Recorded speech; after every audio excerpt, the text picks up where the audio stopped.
Lagos, Nigeria, a city on the rise where buildings occasionally decide to take a little unscheduled nap directly into the ground. Yeah, we're talking building collapses, folks, and Lagos is practically the reigning champ. It's like the city's playing a high-stakes game of Jenga, but instead of wooden blocks, it's people's homes and businesses. But stick with me, because today, we're diving headfirst into this concrete conundrum with a healthy dose of humor. Think of this as a public service announcement, but instead of a boring government official, you've got me, a slightly unhinged comedian, here to explain why Lagos buildings keep pulling a vanishing act. So, buckle up, grab a helmet, just in case, and get ready for a wild ride through the chaotic world of Lagos construction.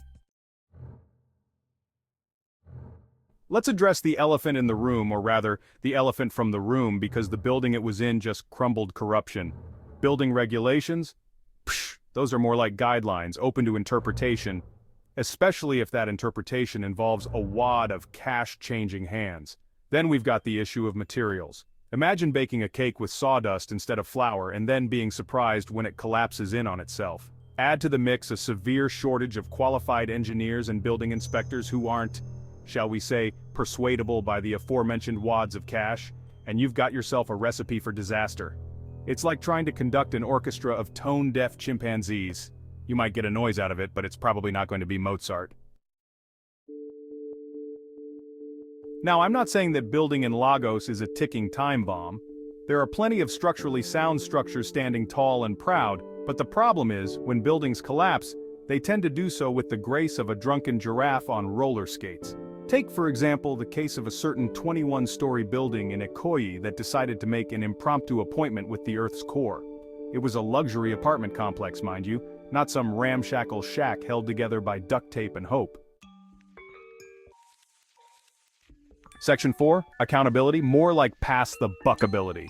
So who's to blame for this mess? Well, that's where things get as clear as a mud wrestling competition in a sandstorm.